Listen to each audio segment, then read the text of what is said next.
So let us now take a look at an article written by the very talented, very amazing Dennis Prager. My previous column, Why Many Conservatives Won't Be with Their Children or Grandchildren This Christmas, dealt with the issues of parents whose left-wing adult children have cut off contact with their parents because the parents are on the right. As I wrote in the column, if the roles were reversed, that is, if a right-wing child severed all contact with his or her parents because the parents were on the left, I would feel awful for those parents and condemn any conservative child who did such a thing. Yeah, right. I've talked to way too many people who were kicked out of their households for disagreeing with their parents, people who were kicked out of their households for being gay, for being trans, for being atheists. Plenty of parents have kicked their kids out for that kind of stuff. And I'm sure that there's plenty of instances of this shoe being on the other foot, and your ass doesn't complain at all. So don't give me this bullshit about how, well, if the shoe was on the other foot, the shoe is on the other foot all the time, and I don't hear a word out of you, okay? Things were bad enough between me and my two daughters. First, after I volunteered for the Tea Party, and then when I supported Trump. Then my daughter and her husband, who was raised by leftists working for the federal government, had a baby. She wrote me a farewell email saying she never wanted any contact with me again. I am sending my presents and hoping to proceed without confrontation, but prayer is about all I have left. Okay, so if your daughter, who was raised by you, has decided like, hey, I remember my childhood, I'm not subjecting my kids to that. Maybe you should fucking, instead of just deciding that they must be brainwashed, maybe this is an opportunity for you to do a little bit of introspection and say, maybe the way I raised my kids was fucked up. Yep, I'm in that boat. My youngest daughter, a graduate of Evergreen State College in Washington, and my sister, who went to Harvard and volunteered for John Kerry years ago, stopped talking to me when I voted for Trump. Yeah, was that all you did? Did you just vote for Trump in a vacuum and you didn't do nothing else? My wife has a conservative dad who voted for Trump. And he just stayed with us for 2 weeks, and we got along swimmingly the whole time. It wasn't like we didn't disagree on stuff, but when we did disagree, it was fine to have a conversation. And he's open-minded about shit. I know it's like really rare to see that attribute in a conservative, but he's willing to talk about things. He's willing to listen to other points of view. Now, it doesn't necessarily change his mind, but he's not just like Trump. So it's not just about the behavior of voting for Trump, which I do disagree with, but I'm not going to cut someone out of my life because they vote for a fucking politician I don't like, even if I think that politician is a heinous fucking dirtbag. But it kind of is a matter of like, are they willing to talk this stuff through? Are they willing to have a fucking civil conversation about it? Are they willing to not make it their whole fucking personality? If there's a right winger who is, willing to be conversational, is willing to take pushback and actually contemplate it, and is willing to actually provide reasons for why they think the way they do, that you can sit there and be like, oh, okay, I see where you're coming from. That's very different than someone who's just like Trump. And if you don't like Trump, you a fucking woke tard, dipshit, lib scum, idiot, piece of garbage, The column was apparently forwarded to many leftists and discussed on various left-wing websites. Even though I believe that the further left one goes, the more likely one is to be mean. Then why are you guys always so mean to gay and trans people and, minorities of every fucking stripe? Why is it that every time I see some meanness going on, it's always your side? Like, the meanness you get is always in retaliation for the fucked up shit that you do. Conservatives are like, I refuse to use your fucking pronouns, you goddamn he, she, piece of shit. You're a man and you'll always be a man. Fuck you. And fuck these damn queers trying to destroy America and groom our kids. And then it's like, man, fuck you. It's like, what? Why? You can't even say nothing anymore without these libs jumping down your throat and they're so mean. It's like, come on. That's such bullshit. That's bullshit, right? I assume that the dominant left-wing responses would be either that I exaggerated how widespread this problem is, or that many conservative children act the same way. Well, many conservative children do act the same way. And you are exaggerating how widespread this problem is. But that's not my main argument against you. My main argument against you is that if someone wants to cut their parents out of their life, that's absolutely their right to fucking do so. After spending fucking 18 years under their roof and under their rules and under their thumbs, If at the end of that time period, you've made a decision about that person who is your parent, and that decision is fuck this person, that decision should be respected because there's probably some pretty compelling reasons for it. Here's some typical left-wing responses from a conservative site, American Greatness. Young God, money stacks. Conservatives are whiny, mean little people, and their children don't want to listen to their racist, homophobic, sexist bullshit anymore or let their kids be around that crap. Fair point. Dennis Prager's butthole.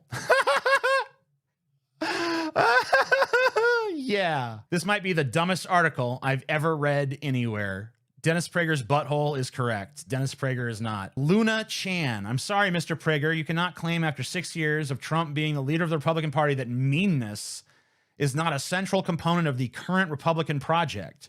Republicans now make being as offensive and disregarding of other people's humanity paramount to their political rhetoric. When a parent on Facebook jokes about inflicting violence or even killing trans people and their children or grandchildren happen to be gay or trans, I think it's perfectly reasonable to no longer want to associate with that person. Absolutely 100% true. I notice there's not even an argument against it being provided, by the way. Barton's Inc. 4. I'm pretty sure if I speak for all the children who have cut off their parents when I say, 1, we don't fucking miss you at all, and 2, we should have done this years ago. Yeah. I love how Dennis Prager is not even going to address the fact that these people obviously had shitty childhoods with these people. These people were obviously not good parents. No one cuts off their loving, supportive, good parent simply because of politics. I mean, maybe someone does, but that's not common. There's no way someone's just like, hey, mom and dad, you know, you've always loved and supported me and cared about me and supported my ambitions, and you've always believed in me and stuff, and but you voted for someone I don't like, so you're out. Like, that doesn't happen. Or if it does, it's extraordinarily fucking rare. What's way more likely is kids cutting toxic fucking parents out of their lives. Then there are the left-wing websites. I'll cite 2 examples. The first site is the feminist site Wonkette, which headlined, "Won't someone think of all the bigots who won't be invited to Christmas this year?" The article goes on to say, people who vote Republican right now hold views that are hurtful to actual human beings who may or may not be their children, their grandchildren, or friends thereof. It is quite easy to imagine that conservatives would freeze out any relative, parent or not, who belong to one of the various groups they are currently mad at. We know for sure they have a tendency to throw their LGBTQIA plus children out on the streets. Yes, happens all the time. Apparently, parents are the only people God demands conservatives be nice to. Conservatives who just go around believing everything Tucker Carlson and Dennis Prager tell them are frequently very angry, and thus perhaps not the world's best dinner guests at Christmas or at any other time. It seems highly unlikely that the parents being frozen out of Christmas dinners are the ones who just happen to vote Republican, but rather those who insist upon torturing their relatives with QAnon conspiracies. Absolutely correct. Every single one of these refutations that he's printing here are correct. I wonder if he's ever actually going to fucking formulate some kind of counter argument, or if he's just going to keep pointing them out and then crying about it like we're all supposed to be so fucking hurt for him. Like, I don't have any sympathy for you, guy, especially when you can't even refute the people who are making very cogent points against you right now. Then there is an atheist website called Only Sky. Very pretty name for an atheist site, by the way, which, in its own words, explores the human experience from a secular point of view. Its headline read, "Conservatives are upset their kids don't want to spend Christmas with them. Dennis Prager believes we're all obligated to spend the holidays with parents who embrace right-wing cruelty." The author fully defends left-wing children who break off contact with their parents and prohibit the parents from seeing their grandchildren. For example, if you care about your health, then people who reject vaccines and spread conspiracy theories about COVID are literally putting lives at risk. All of that's before we get into banning books, denying election results, whitewashing history, denying science, demanding more guns in the hands in more places, believing whatever lies Fox hosts shove in their heads. Why invite people with dangerous views in your home voluntarily? That's especially true if you have kids. Parents want to protect their children, and that may mean protecting them from their grandparents' cuckoo bananas beliefs. So this guy is definitely more of like a textbook lib, but definitely not a leftist. But still, I agree with most of what he said. Conservatives, they're book banners, denying election results. Sadly now par for the course from their side. Whitewashing history all the fucking time. Denying science. I mean, it's all they fucking do. demanding more guns in the hands, more places. That's where I'm kind of just like, don't be a pussy. Come on, guns are fine. Don't get pissed at guns. All right. Believing whatever other lies Fox News hosts shove in their heads. That's true. A lot of conservative households, you go there and Fox News is just kind of constantly playing in the background. It's just the background radiation of their lives. They can't exist without it playing back there. And it's kind of a weird thing. So anyway, I'm still waiting for Dennis Prager to actually refute any of this. Oh no, he doesn't. The author of this piece is identified as the founder of friendlyatheist.com, a YouTube creator, podcast, co-host, and author of multiple books about atheism. If you have a woke child who talks to you, give him or her a hug.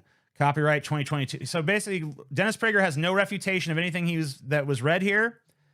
He literally prints out the cogent criticisms of numerous people who explain in no uncertain terms that this is why we have cut these people out of our lives.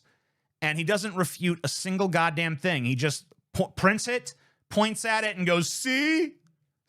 Yeah, I do see. I see that what you're complaining about is a completely justifiable action. And you know what? Even if your fucking kid grows up and decides not to see you for shitty reasons, even if you were always a loving, supportive, nurturing parent who did right by them and they still decide, fuck you, I don't want anything to do with you, that's still their fucking right. As a human being and as an adult, you are not fucking, they're under no obligation to involve you in their lives. Even if you were good, but you weren't. You were a piece of shit. Because no one fucking cuts their loving, supportive parents out of their life. Unless they're scumbags, in which case you shouldn't want anything to do with them. So, fuck you, Dennis Prager. You're a turd blossom, and you make me sick.